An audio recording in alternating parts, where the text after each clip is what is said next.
What's up? Hi, ladies and gentlemen. Good morning, good evening, good afternoon, depending on the time you are watching me from, and from wherever you are watching me. This is Okavin, coming live from Kampala, Uganda. And in today's video, I want to take you to Kabaka's palace here in Lubiri Mengo, Uganda. And in case it's your very first time here, my name is Okavin. Let's watch this video, guys. Wow, let's get there. I'm pretty sure some of us might have visited this place in Lubiri. It's just right here. We are going to take an exclusive tour of this place and get to dig into the history of Buganda and Uganda at large. Of course, you can't talk about Uganda without mentioning Buganda anywhere. So I'm pretty sure we are going to do some payments to access the premises, and I think it may be maybe around $2 for Ugandans or something different, something within that range. So let's go and find out more about the history of this place. Welcome, see you till the end. By registering ourselves, today is what? 17th. Okay. 7:25. It's okay. It's okay. Okay. So thank you, brother. Yes, so guys, this is the place, and let's first go and do the payment. Don't miss out on this amazing vlog. Things have a little changed. It is a cashless system. So I'm from changing, depositing someone on my account from the other side. And now, let's go and pay. I mean, everything comes for the good and for the bad sometimes. So I had to go and deposit on my account, and then I come and pay. This is the place where we are. It's called Lubiri Mengo.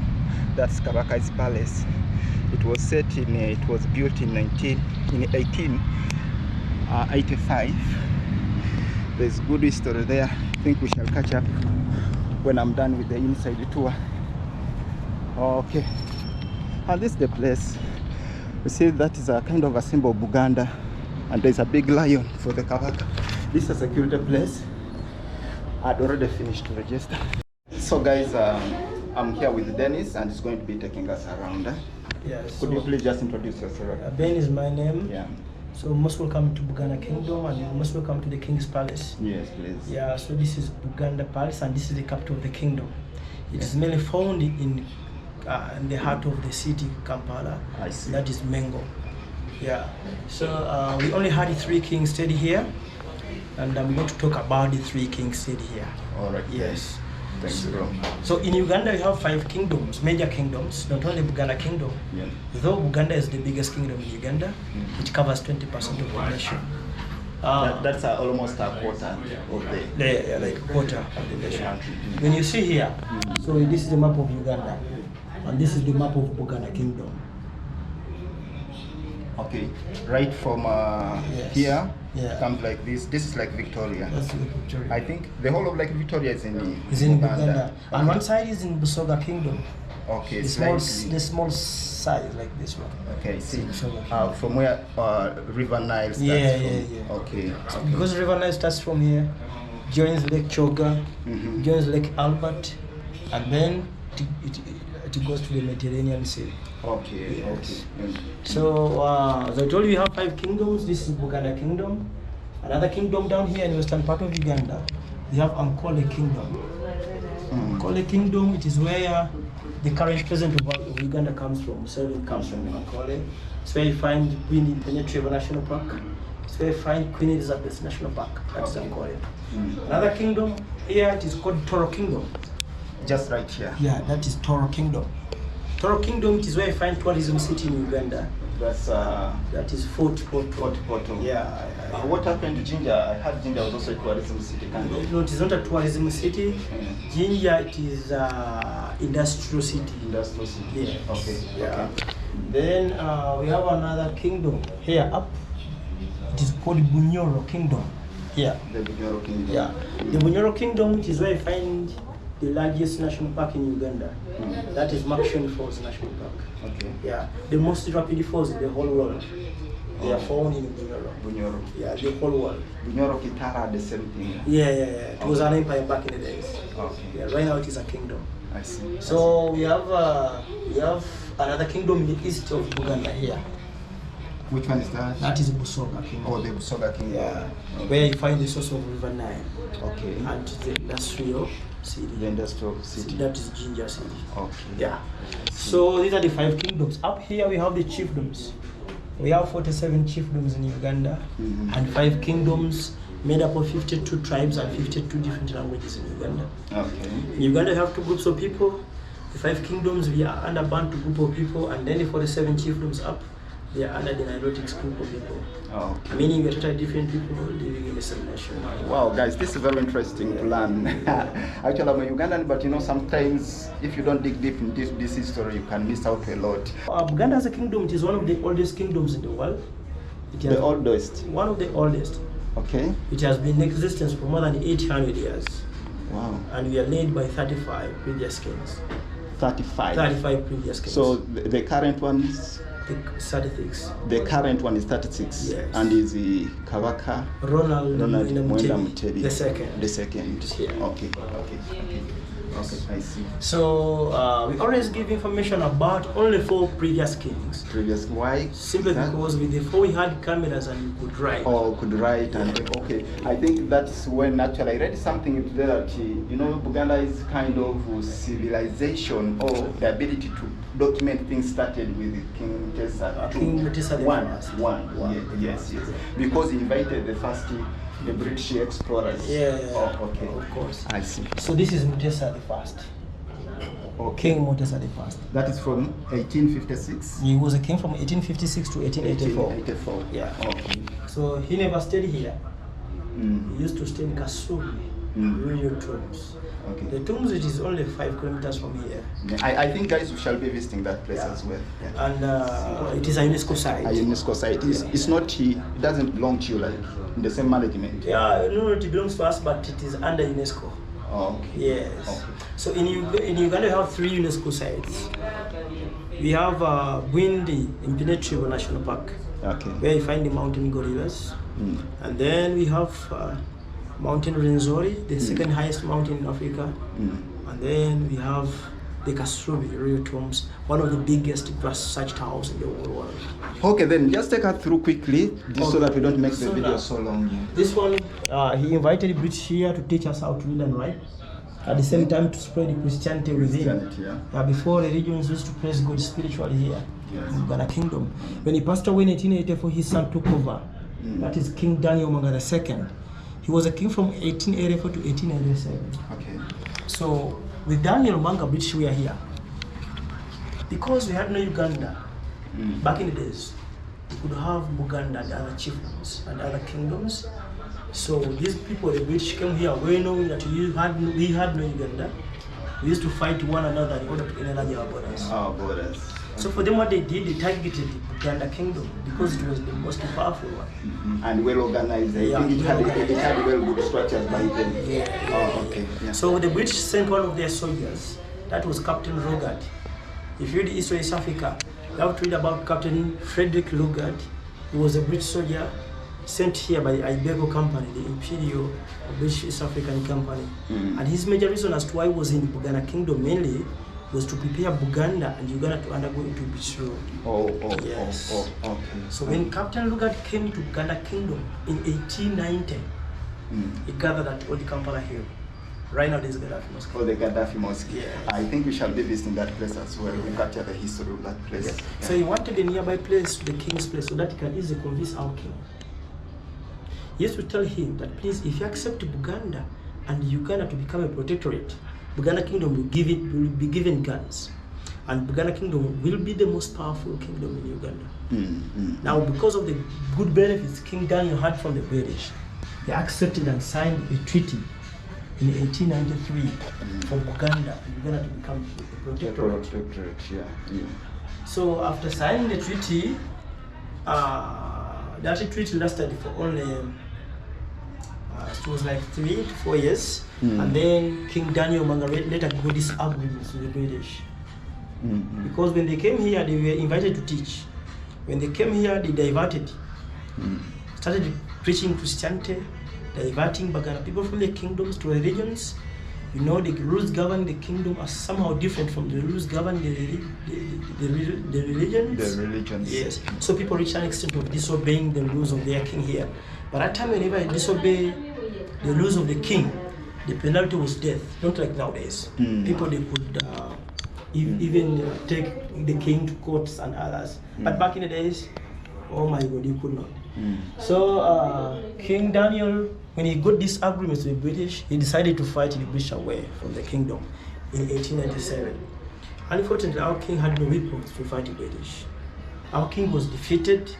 He was captured from this palace and then was exiled to the island.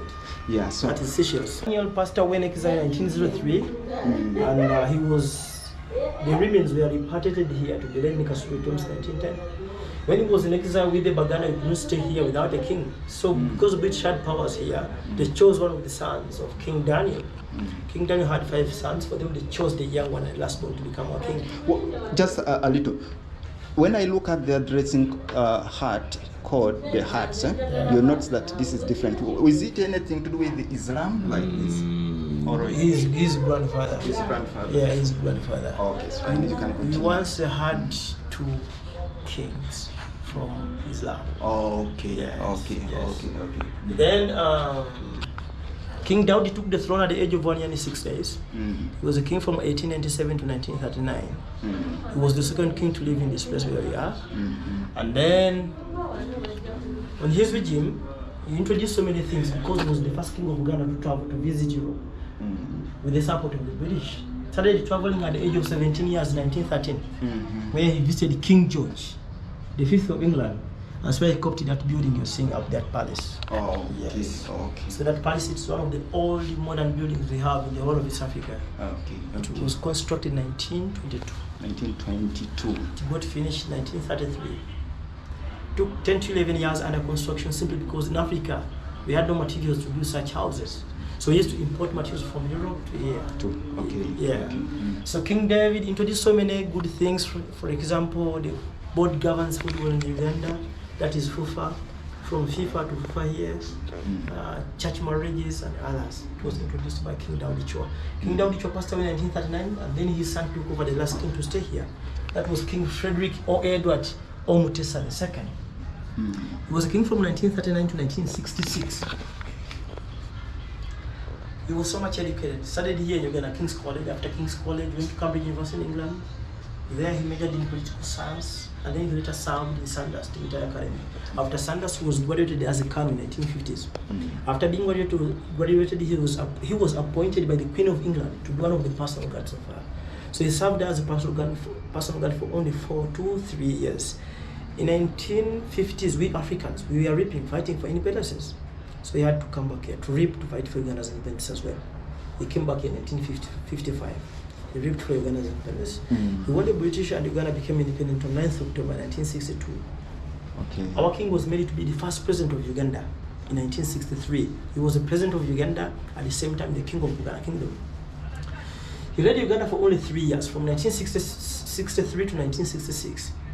Since the prime ministers here had all executive powers, when our first president of Uganda got disagreements with the prime minister, who was Obote by that time, then Obote ordered his chief of commanders to attack this place in 1966. This place was attacked. Our king was exiled to England. He later died in exile, and Obote, who was the prime minister here, he died in 1969. He was poisoned in the wine. So Obote was the prime minister here, captured powers and became the second president of Uganda, captured this palace where we are, turned it into a military barracks. He even abolished monarchies. Kingdoms are no more. We're going to turn it into a republic. It's a beautiful place to visit. I'm sure when you come in here, you're gonna awaken your history. We have 2 roundabouts. We have this one here, and the other one down, the middle of the road, the other side. So when you look at the other side, there is a roundabout. You mean the other side? Yes. Okay. So there's a roundabout with the 2 pillars. Those are drums split into 2. So there is a road reserve within the 2 roundabouts. This one here, and even the other one down the middle of the road. When the king comes from the parliament, the palace, they always remove stones here, as you can see. Open the gate the other down, so that the king goes through. Okay. But the king is allowed to pass through the two roundabouts. It shows respect for him. It shows that the king has to be straight, has to be open. We can beat around the bush, but the king has to be straight. Has to be straight. Open. Yeah. Alongside the road, that Royal Road is symbols of the animals. I think you've seen some monuments when you come here. Yes, and we have 56 clans. Each and every clan has a role to perform within the kingdom here. Me myself, I'm from the Buffalo clan, and our role within the kingdom, we drive the king nowadays. Okay. Back in the days, we had no cars. We could carry him on our shoulders. On the back. Yeah. So so many other clans. For example, the Mushroom clan. Those are entertainers with the king. We have the Cobb clan. They make local beers for the king. We have the Lion clan.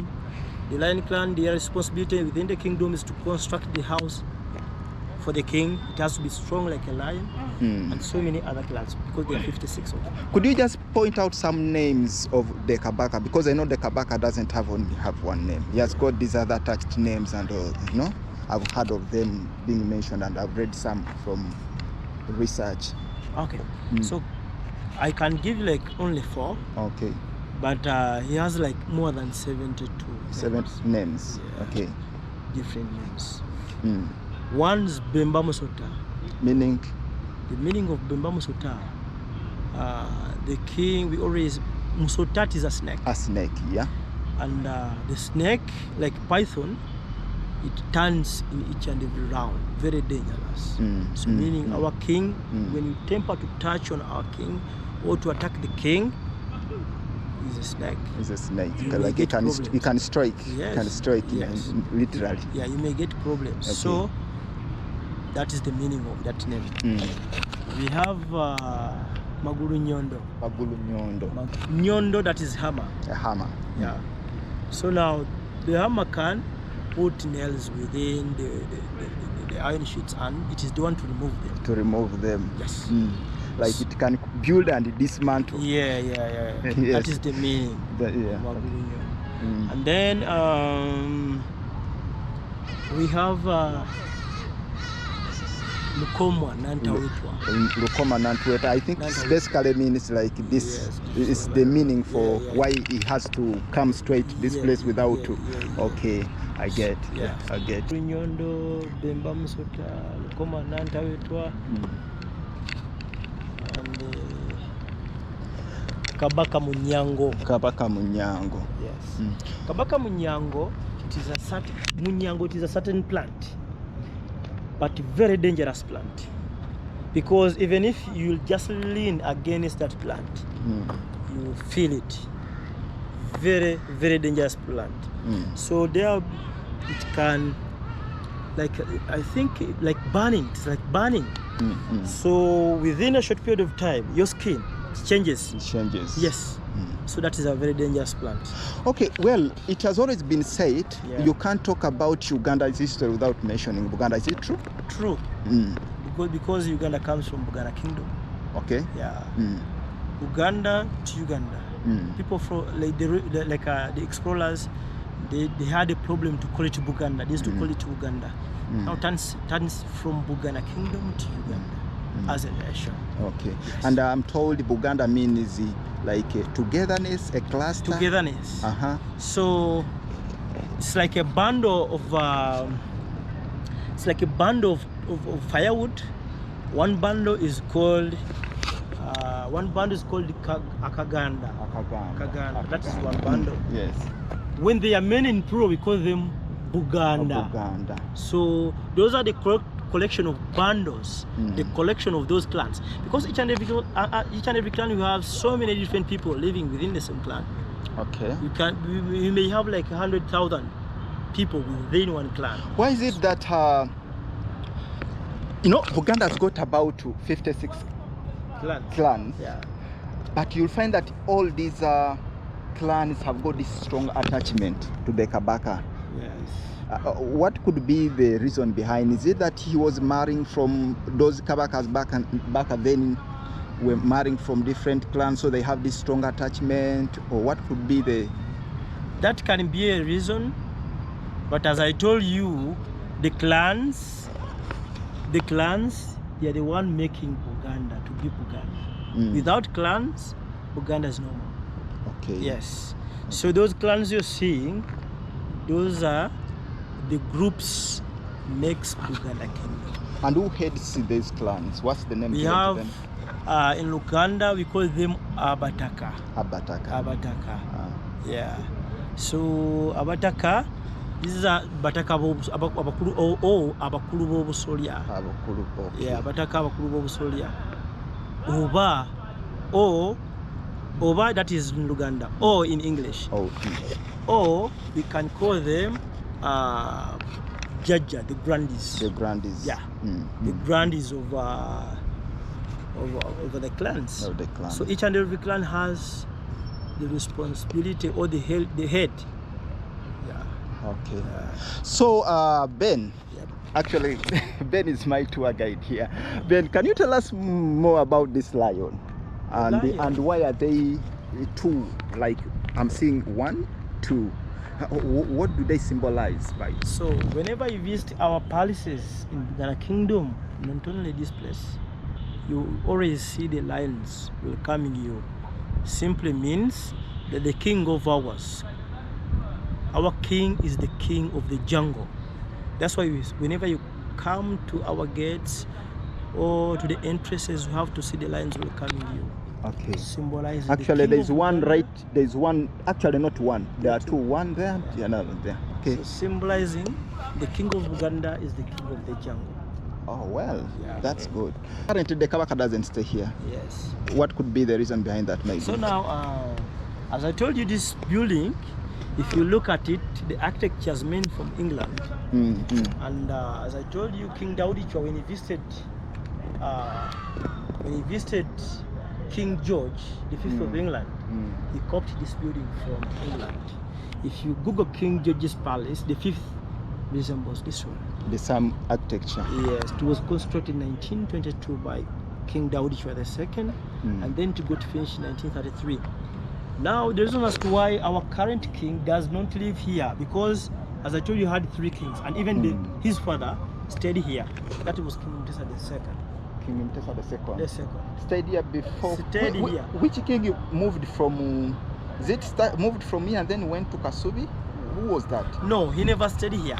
He used to stay in Kasubi tombs. Kasubi That tombs. was King Mutesa I. Oh, okay. The one invited the British here. Okay. Yes. So now this one, the last king to stay here was the father to the current king now. That was King Mutesa II. The second. Yes.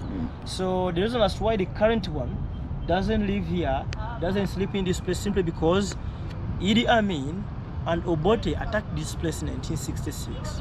Actually, guys, that's what the story I was telling you, that we need to find out why Kabaka's palace, which is meant to be a spiritual ground, at some point turned into a military barracks.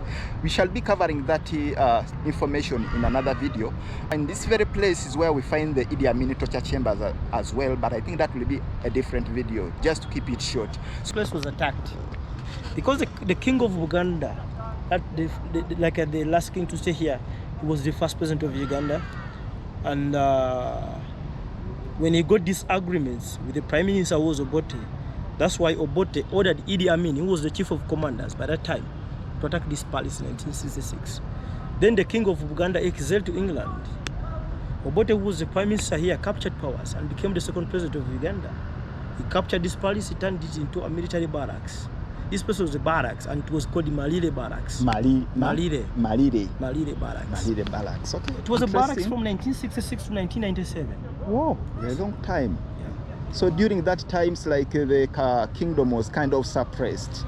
Yeah, back in the days, we had no kingdoms. Yeah. Kingdoms were abolished by you. Okay, that they came back in 1993. 1993. And restored by the current government, by President Museveni. Okay. Yes. All right. Okay. Well, guys, that's interesting to know. Not allowed to enter, to access the grounds, simply because, even to access the compound. Okay. Simply because the king is within. Oh, Yes. Yes. Is it within the country or within the? Within the place. Right now. Yeah, right now. Oh, guys, wow, that's interesting. The king's around, For so. you to know that the king is within, Yes. You see the other flag, the first flag at the other side, which symbolizes that the king is within the place. Okay. Yeah. Okay. So this is his official, like right his now, offices. It is the current office, the current king of Buganda. Appointed guests, for example, UNESCO people and other chiefs heading the counties in Buganda, and other heads of the clans. Whenever they are appointed by the king, they always meet him within here. Oh well, guys, we have missed that opportunity, guys. Say something about this. We have this tree, which is one of the most historical and important trees here in Uganda Kingdom. We used to get clothing from this tree 500 years ago, before the introduction of cotton in Africa. So many African countries used to put on skins for animals, hides for animals, leaves, but in the Buganda Kingdom had clothing from a tree. This is a tree. The tree is called an African wild Fiji tree, and the botanical name of this tree is called Ficus natalensis. So we could get the panga we cut up, we cut down, we put the straight line in between the back of the tree, and then we strip it carefully. After stripping it, we dress it using banana leaves, the trunk of the tree, and then we tie it using banana fibers to avoid direction and hitting the trunk of this tree. This tree will not die. It always regenerates. After the period of 8 months, we get another new material from this tree. So they peel the back of this tree, they always take it inside for production. Like after peeling it of the other side, you bring it here for processing. For processing, okay. Wow, nice grass house, guys. Just look at those reeds. Wow, so this is the African art now. So now, after stripping it from the tree,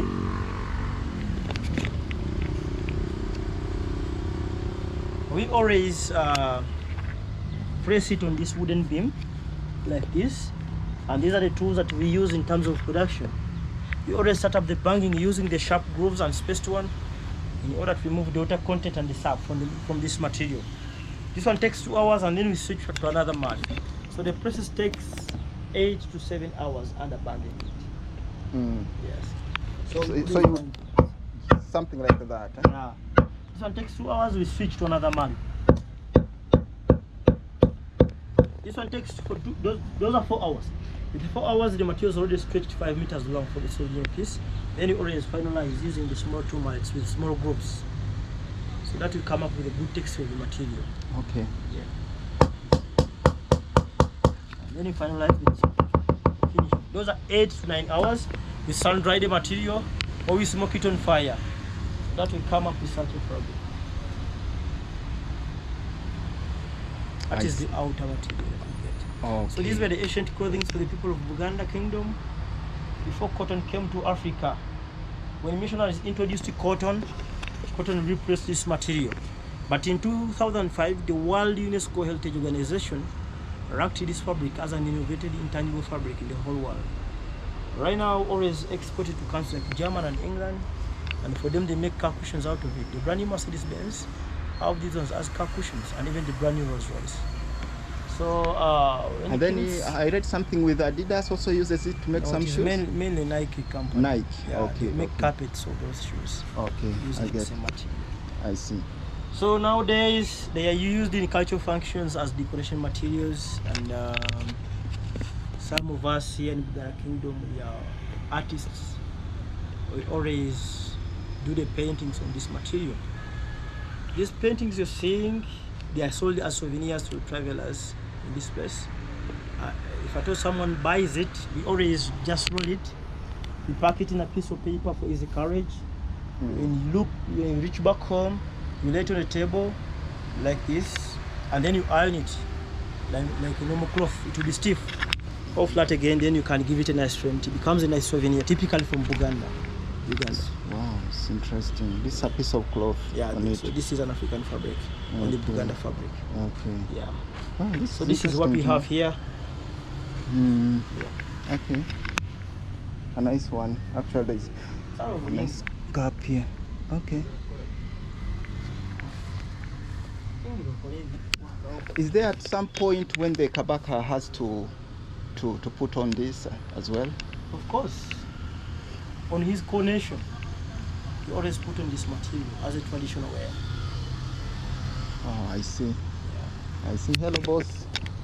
Yellow. Okay, that is interesting. This connection always put on this material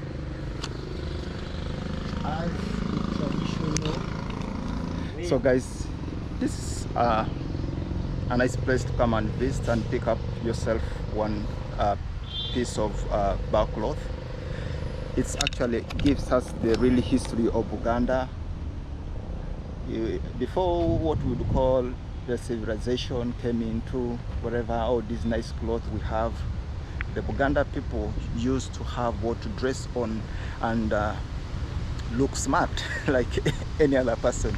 So guys, thank you always for coming back to watch the videos, and we are still on this episode with Okavin. And in case you are seeing me for the first time, just know this is Okavin coming live from Uganda. I'm a content creator, and I just love to bring you something new each and every single time I come on your screen. Give it a like, subscribe if it is interesting. Yes, I think we have been told that Uganda's got about 56 clans, and all these clans have got something to do in the Kabaka's palace. Some are guards, some drive him around, something like that. We shall be going to another cultural center so that we get to know more of the history of Uganda. So don't miss out on this video. This is Okavin, your boy, coming live from Uganda. Someone here wants to just hi to me. Yes, please. What's your name? My name is Joseph. Yes. I'm in marketing department, Uganda Heritage and Tourism Boards. Okay. Yeah, thank you for coming to Mengo Paris. Okay. Thank you for visiting. Yeah. I think that you have received a very good experience. Yeah, it was very good experience. And this is what it means to be hospitable. Ugandans are very hospitable. I Wow, thank God. wow, Yes, wow. yes, yeah. And if possible, I call upon your friends to come and visit. They get more experience about Uganda, Okay. the Paris of Mengo, Yeah. of Buganda Kingdom, the Parliament of Uganda, and the Kasui Tombs, Okay. the burial grounds. Actually, right now I'm going to Kasubi too. Wow, I'm wow, going wow. to visit. You get a fantastic experience that you've never get here Yes, in Uganda. yes, yes. Kasui Tombs, Yes. heritage Yeah. site. Actually, I want to go there and check out this one. Okay, nice time then. YouTube, bro. All right, bro. Hey, bro. All right, thank you. Welcome. All right, all right. Okay, bye, bye. Vale, bro. Bye, Afande. All right. So, guys, go on. Hello. Hello. Yeah, so guys, I'm gone. Hello, boss. Yeah, all right. So, guys, let's go and find out some other places. Hello. Hi. So, let's go to another site, guys. It has been wonderful being in here, and I've just enjoyed my experience. I came in with a lot of fear, but I've gone away very excited. I can't wait to see you in another vlog on the other side. Bye bye. All right, see you.